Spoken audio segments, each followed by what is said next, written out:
Boa noite a todos. Sejamos todos muito bem-vindos nessa casa de estudo, de oração.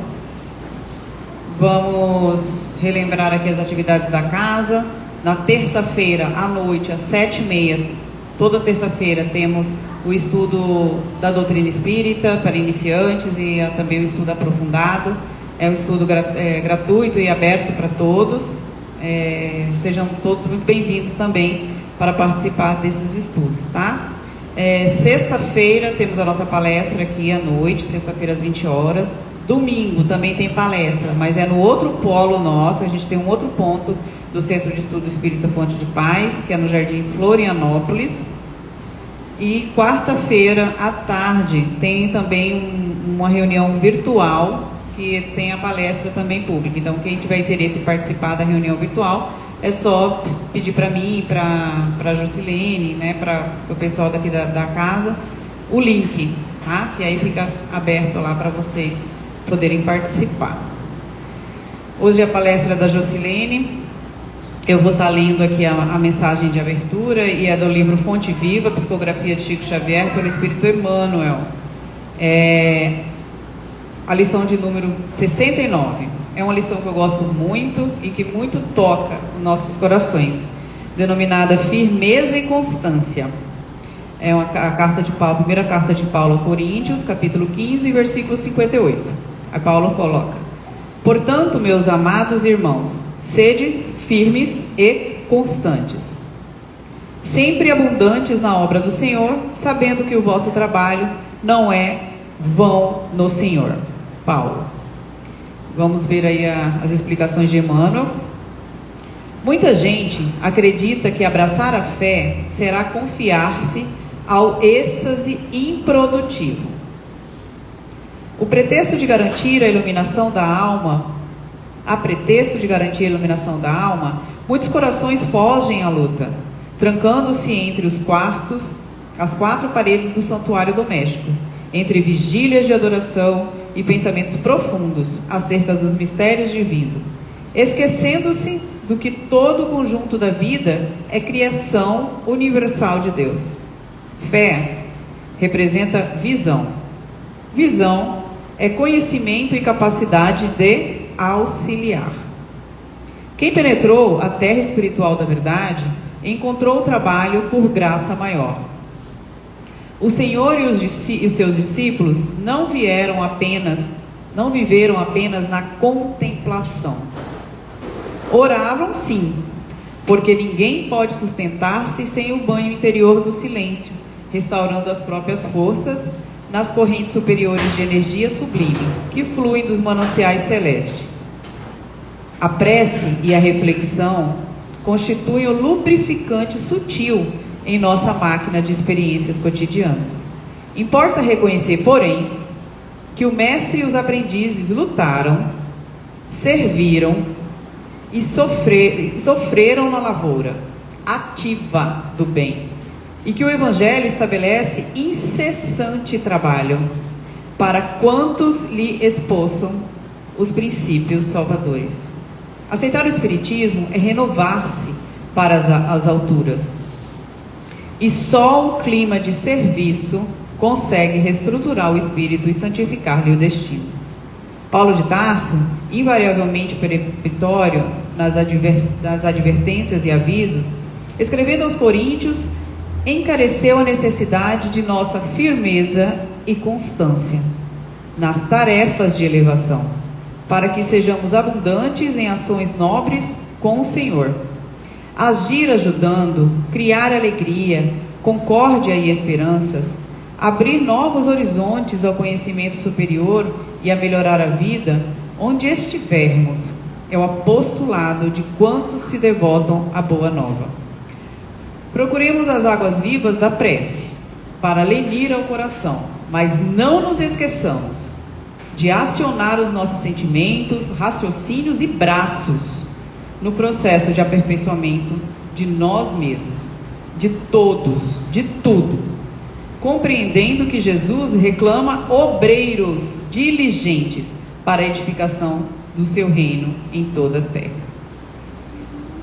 Então, depois desse chamado, né, ao trabalho como cristão, a firmeza nesse trabalho, né? A necessidade sim de orarmos, né? De contemplarmos, de estudarmos, mas acima de tudo, de praticarmos o Evangelho dia a dia. Então essa é a mensagem que tanto Paulo de Tarso como Emmanuel nos traz, né? Para que sejamos cristãos na obra, obreiros, ativos. Vamos então iniciar essa palestra de hoje, acalmando nossos corações, nossos sentimentos, nesse ambiente de amor, pedindo ao Mestre Jesus sempre sua orientação, para que possamos cada vez mais estarmos dispostos ao aprendizado e a servir-lhe, sim, Senhor, como obreiros do reino de Deus aqui na terra. Que nossa palestrante Jocilene esteja iluminada e que possa trazer para todos nós acalento e informação. Que assim seja.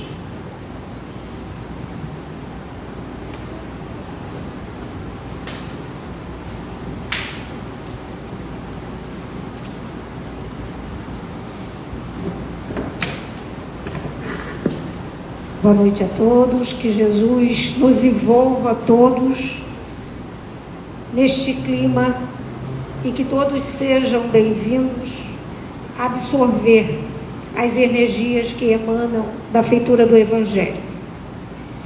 A nossa meditação de hoje, ela está calcada no Evangelho dentro das preces, né? Especificamente a respeito do, hoje nós vamos falar, a prece por um agonizante.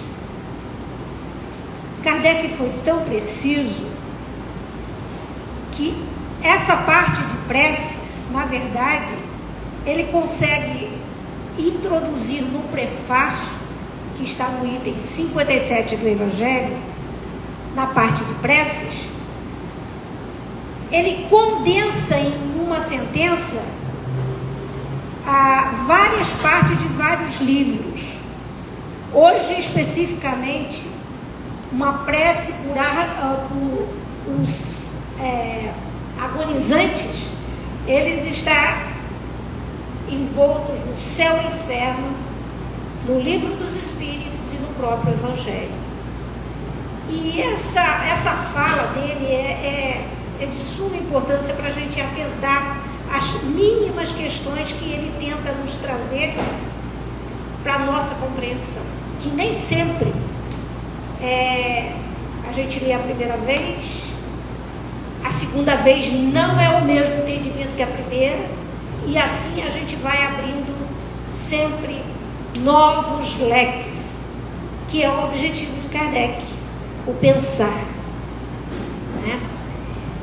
E o prefácio, Kardec coloca ipsilítis o seguinte: a agonia é o prenúncio da separação da alma e do corpo. Pode-se que, neste momento, o homem tem um pé neste mundo e um pé em outro mundo. É penosa, às vezes, essa passagem. Para os que muito são apegados e que se acham ligados à matéria, viveram mais para o bem do mundo do que para os do outro, ou cuja consciência se encontra agitada pelos pesares e remorsos. Para aqueles cujos pensamentos, ao contrário, buscaram o infinito e se desprenderam da matéria, menos difícil será romper os laços que o prendem à terra. E nada tem de doloroso os seus últimos momentos.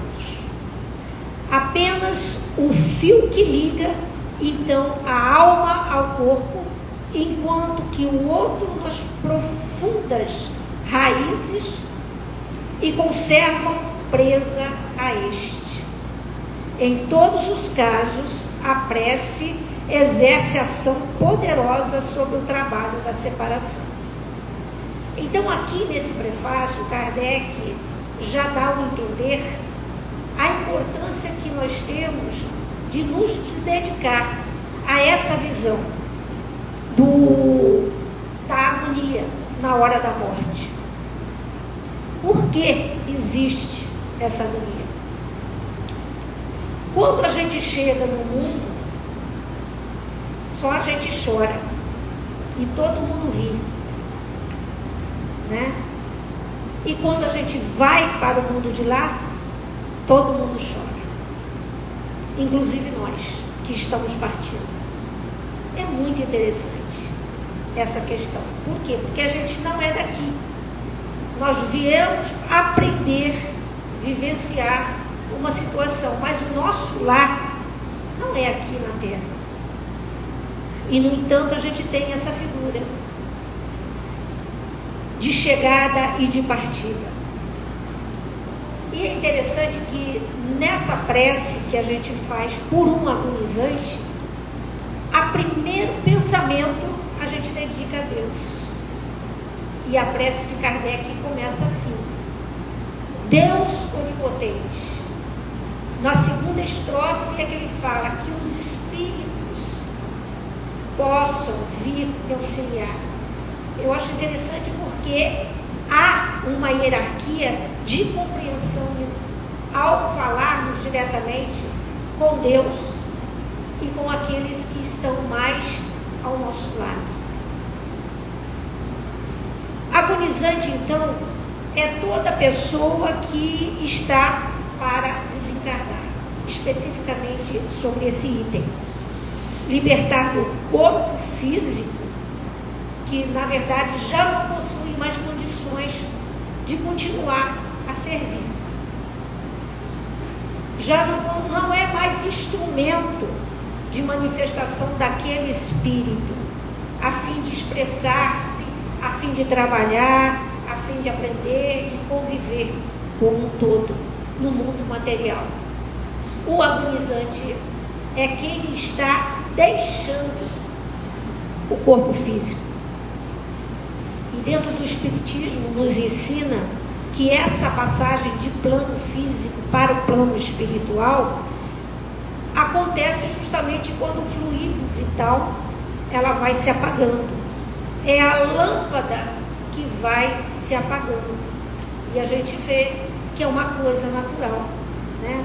A única certeza quando a gente nasce é que nós vamos morrer, que nós vamos desencarnar, porque este é o desiderato de todos. Um mais, outro menos.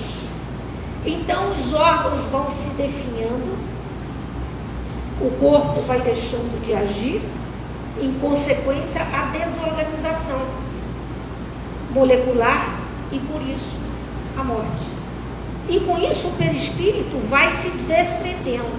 Uns se desprende rapidamente, outros requer mais tempo. Uns às vezes levam imediatamente ao desencarne e ao desligamento do corpo. Outros precisam de dias, de mês e até algum tempo a mais. Isso quem nos dá a ênfase total está na Gênese, no livro A Gênese. Essa separação, então, ela provoca, em geral, perturbação, lógico, para todo mundo, né? Ah, eu sou espírita, não vou ter perturbação. Ledo engano. Todos estamos no mesmo barco. A perturbação vem para todos. É essa perturbação que causa mais ou menos sofrimento na dependência desse apego, porque nós estamos todos envoltos ao apego material. Qual é o nosso grau de apego à matéria? E este apego, para a gente desapegar, causa sofrimento. Até mesmo aqueles que já têm uma bagagem de conhecimento. Então vemos que é natural. É natural porque nós estamos no mundo de provas e expiações ainda. E os valores terrenos, eles vão sendo vivenciados por nós paulatinamente.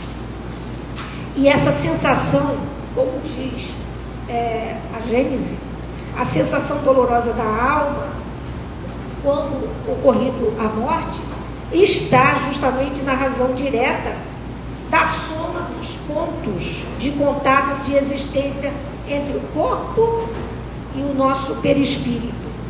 E, por consequência, obviamente, a maior ou menor dificuldade na hora de se apresentar para romper o vínculo do desencarne.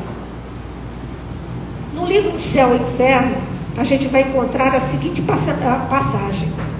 Assim, o sofrimento que acompanha a morte vai estar subordinado à força adesiva que une o corpo ao perispírito.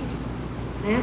Perispírito é como se fosse, nós temos o corpo espiritual, o corpo material, que é esse aqui, e aquele um chão de cordão prateado, outros têm outros nomes em outros lugares. O nosso é perispírito, é o cordão que liga o corpo físico ao corpo espiritual.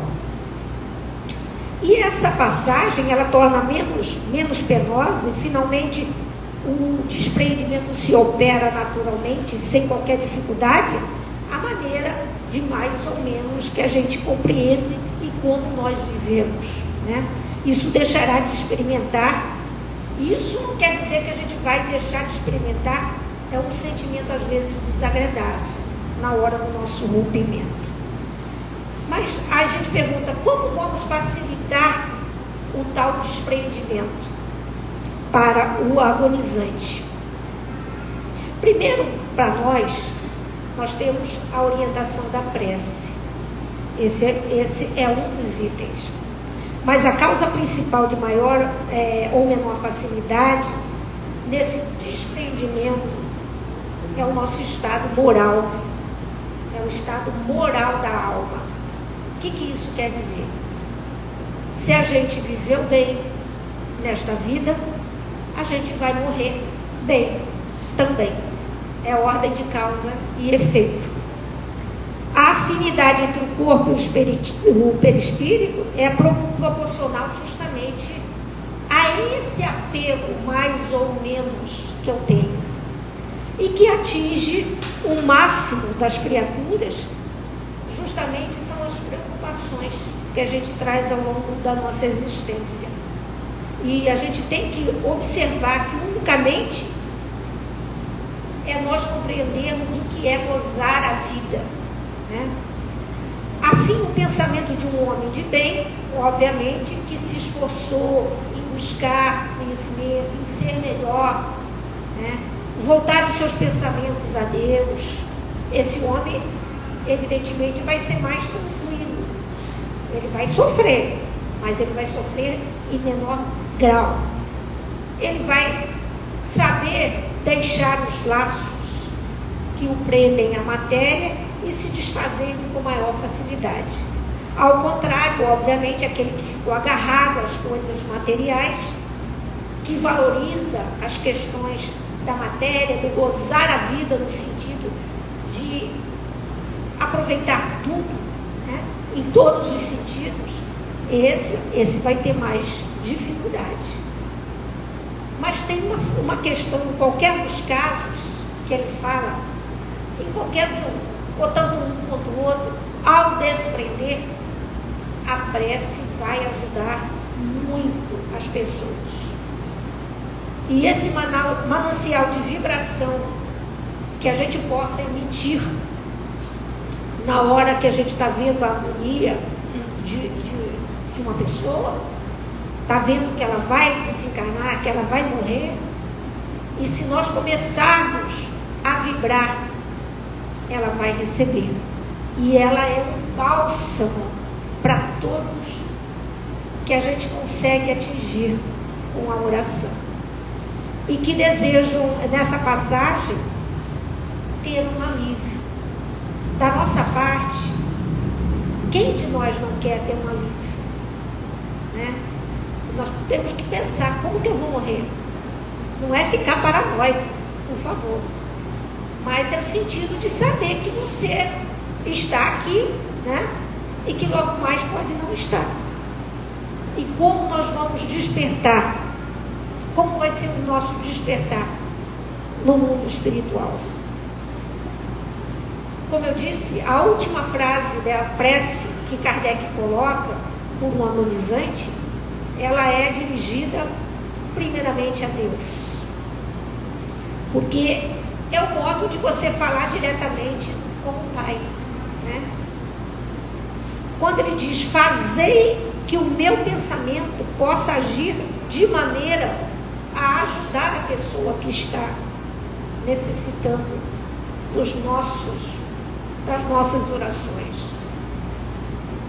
Quando a gente pede para que aquele corpo seja desligado com menos dificuldade e que ela leva consigo os momentos felizes que deixou na terra. O importante é que a gente tenha em mente que orar com sinceridade e com carinho, naquele instante nós vamos sim ser muito útil a alguém. E com essa prece nós pedimos a Deus, na verdade, misericórdia, que tenha, na verdade, piedade daquela alma agonizante e que conceda a ela um conforto, um alívio, para que ela possa, naquele instante, desligar e seguir em paz aos seus novos compromissos. E como foi Jesus quem disse a Santa Faustina, orar por um agonizante é um hábito muito necessário para que possamos viver a honrosa e divina sentimento de misericórdia. E é através de uma oração sincera, de uma oração sentida, que a gente vai clamar pela graça em favor daquelas pessoas que se encontram no leito da morte. O apego nesse particular, ele não está só falando, porque a gente fala de apego, logo o que vem na nossa mente?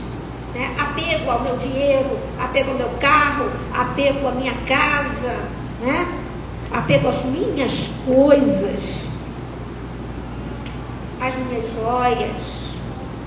Mas o apego material, esse sentido é muito mais profundo.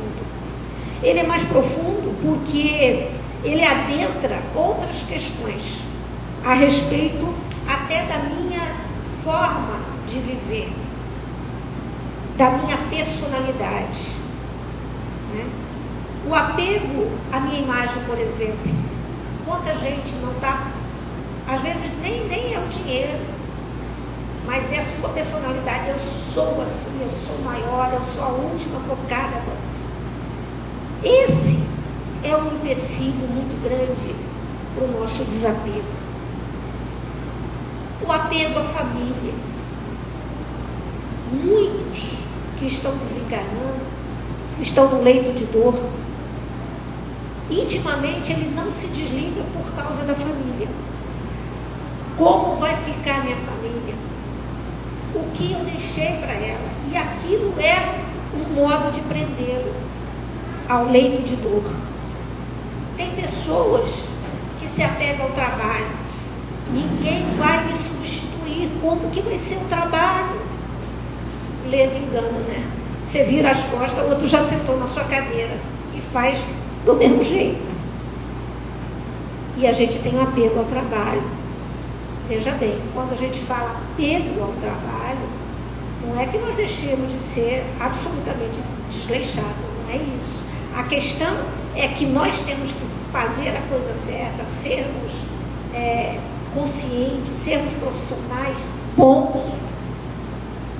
Mas o apego é no sentido de que você saiba, olha, você está fazendo isso, mas não esquece, você não é daqui, logo mais você vai deixar. E a gente vê isso quando também aposenta, né? A aquele apego que eu tive durante a vida inteira, na hora que você aposenta. E é um ensaio para a gente desapegar a aposentadoria.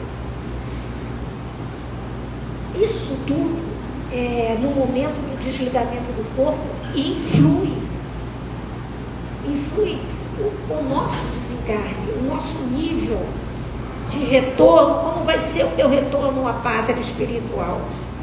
E a mágoa é outro sentimento, é outro empecilho que às vezes se tem muito. Veja bem, às vezes você fala, eu perdoei, eu esqueci, mas na hora da morte, aquilo vem novamente. E a mágoa, o sentimento de culpa, tudo isso puxa para baixo e faz com que a gente não consiga se desligar como deveria ser.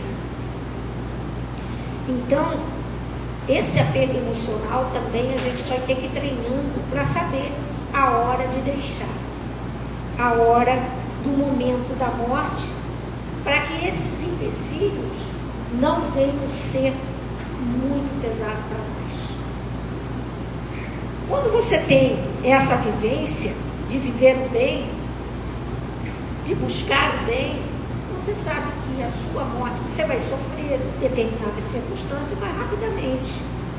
Logo, os desígnios divinos vêm ao seu encontro. E é tão interessante que ao chorarmos a perda, o desencarne de um ente querido, quem não chora? E nós ainda trazemos muito egoísmo dentro de nós. Que você vê um ente querido prostrado na cama, sofrendo. Mas o que você vem à mente primeiramente? O pensamento de que ele fique mais com você um pouquinho, É um sentimento egoísta nosso, mas quando nós deveríamos ver um ente amado, querido, sabemos que estamos ali, nós não devemos também rogar para que seja levado rapidamente. Muitos pensam, daí a justificativa de uma eutanásia. Não. A natureza tem que seguir o seu curso. Nada acontece por acaso. Então, se nós tivermos esse sentimento de querer pedir o prolongamento daquela pessoa mais um pouco com a gente, vamos mudar o foco, vamos rogar a Deus que a gente consiga jorrar vibrações positivas. Se for os desígnios divinos, que seja feita a vontade do Pai e não a nossa. Porque a nossa é continuar com o ente querido do nosso lado. E a gente, às vezes, roga a Deus que não leve a pessoa amada. E a gente até pede para o médico, faça tudo o que puder para salvar a pessoa. E a gente faz isso com tanta natureza, com tanta naturalidade. Então, o convite para orar por um agonizante é justamente aprender também a orar, sabendo que aquela pessoa tem um compromisso. Nós não sabemos a hora que é o desencarne. O que nós devemos ser precisos é pedir que o sofrimento seja os desígnios do Pai e não que tire totalmente, porque não está no nosso alcance. O tônus da vida, ele é fornecido por Deus. Às vezes, na nossa ânsia, nós conseguimos orar com tanto fervor para que aquela pessoa fique ali, que nós conseguimos dar uma sobrevida ao doente. Isso já há muitos casos de narrativas nesse sentido. Mas nós não sabemos como é que está o estado dele na intimidade do espírito. E às vezes essa tentativa da gente prolongar a vida dele com as nossas vibrações de amor, de harmonia, para que ele fique, perturba o espírito. Por isso é que as preces são importantes nos casos que ainda não chegou a hora. A gente dedica uma prece, mas não é hora dele. Às vezes ele consegue sair dessa. Enfim, nós não sabemos. Mas nós sabemos a importância, que nunca sabemos o que vai levá-lo. Se é a moléstia, se é uma doença qualquer, se é a ruptura, né? Nós não sabemos a hora do desencarne. E qual vai ser a causa da morte daquele espírito? Se vai ser totalmente os desgastes ou outros motivos. O tônus vital, ele vai acontecendo naturalmente. Ele vai indo embora, né? Por isso a prece é importante. E assistir e ajudar a minimizar as dores físicas do doente, o sofrimento mental das pessoas que o querem bem, é esse o objetivo de orar por um agonizante. Pessoas dotadas de vidência, que têm aqueles olhos da alma, né?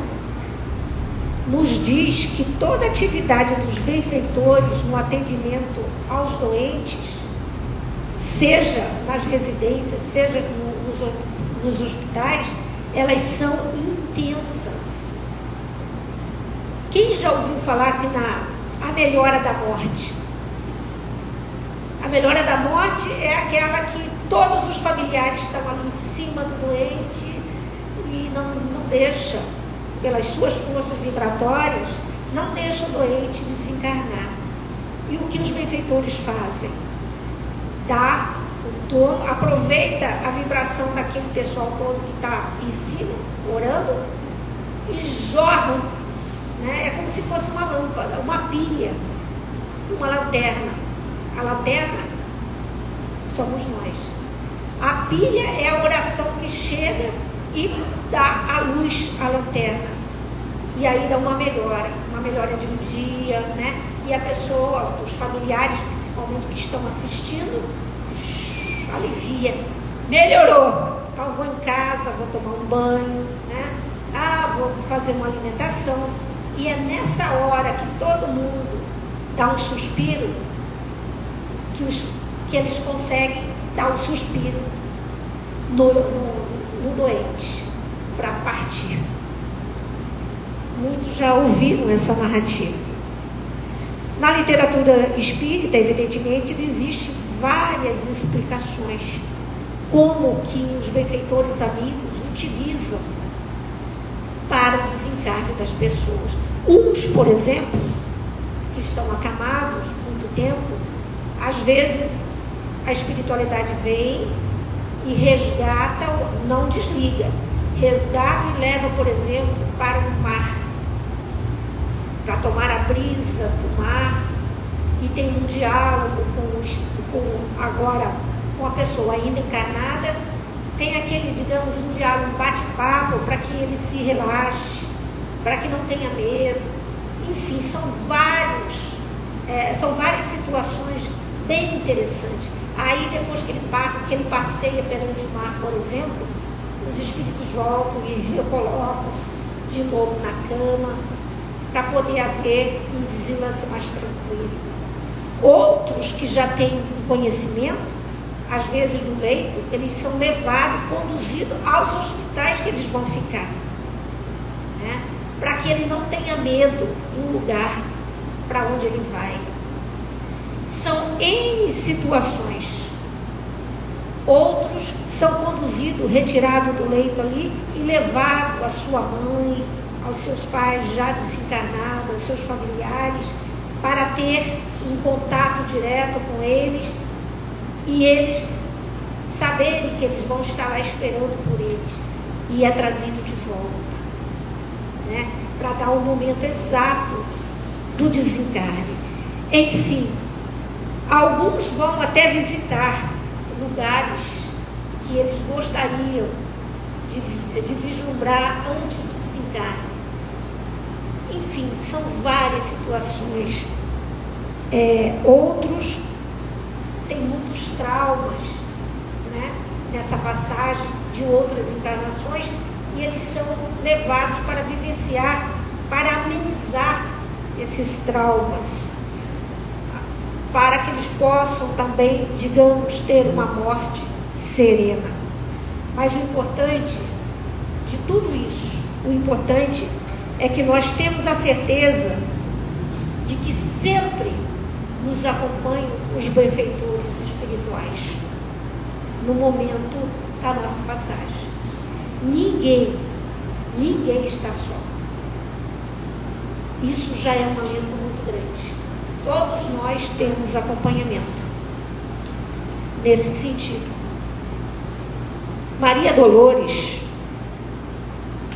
ela fala sobre a morte num poema dela.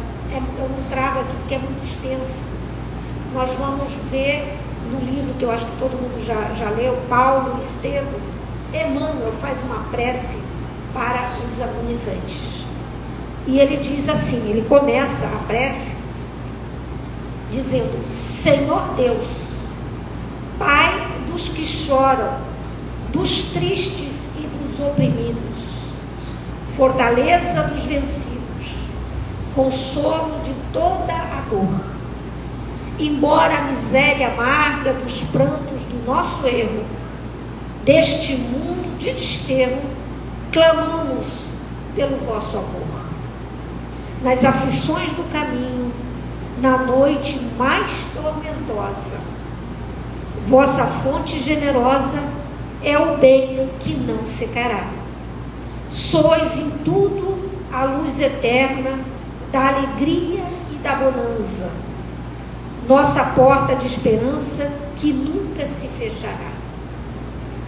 Quando todo mundo nos despreza, no mundo da iniquidade, quando vem a tempestade sobre as flores da ilusão.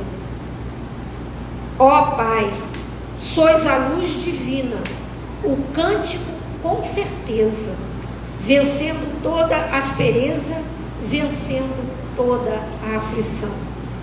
O dia da nossa morte, no abandono ou no tormento, trazei-nos o esquecimento da sombra da dor do mal, que nos últimos instantes sintamos a luz da vida renovada e redimida na paz ditosa dos imortais. Emmanuel, Paulo Estevam. Foi uma oração sentida que ele fez a todos aqueles que ele estava vendo desencarnar naquele instante. E Maria Dolores, indo mais além, ela fala da importância de termos sempre em mente, não sabemos a hora da nossa partida, que possamos reviver dia a dia, agradecer o dia vivenciado, agradecer as oportunidades que temos e agradecer por podermos, às vezes, vibrar intensamente por alguém que agoniza. Que Deus, em sua infinita bondade, possa, nesse roteiro do Evangelho no Lar, complementar o Evangelho do Cristo e a gente começar a pensar, porque poucos de nós, até de família espírita, falamos sobre a morte. Nós não gostamos de falar sobre a morte. Deixa esse assunto para depois. Vamos falar às vezes, para preparar aqueles que estão do nosso lado. A gente deve ter também, não ficar obcecado, pelo amor de Deus, não é nesse sentido, né? Vamos falar e ficar, não. Ter um momento de reflexão, sabendo, né? Que a única certeza nossa é que se ao sairmos daqui a gente não sabe o que vai acontecer. Mas sabemos que não estamos sozinhos. Muita paz a todos, que Deus nos ilumine, que a gente possa vibrar por nós e por todos aqueles que nos cercam. Vamos orar. Orar no sentido de que nesse instante, Senhor, por acréscimo da vossa misericórdia, possamos sentir a tua brisa a nos envolver. envolvendo a todos aqueles que nos cercam direta ou indiretamente, envolvendo os nossos lares, os nossos entes queridos, envolvendo aqueles que nos antecederam à vida maior, aos nossos amigos, aos nossos parentes, que buscam a fonte sublime do contato divino de vibrações positivas. Por todos eles rogando, Jesus, que a tua luz possa envolver a todos, encarnados e desencarnados, e este lar que nos alberga possa traduzir os nossos sentimentos de harmonia, serenidade e paz. E amanhã, quando aprouver nos convocar de volta à pátria espiritual, tenhamos a certeza da companhia dos bons espíritos a nos circundar, a nos segurar a mão e nos conduzir a outro lado da vida. Que a tua presença amiga nos envolva, envolvendo a todos aqueles que nos cercam, pelo lado do amor, pelo lado do sentimento, para que todos nós saiamos agradecidos na noite de hoje. Que a tua presença amiga seja constante na nossa caminhada, hoje, agora e sempre. Que assim seja. Boa noite a todos. Vamos ao passe. Aqueles que quiserem tomar passe, aguardem no salão que vamos assentar. Lembrando que a água frutificada também é um convite que o ofertante, que a casa oferece a todos aqueles que desejam usufruir dela. Muita paz.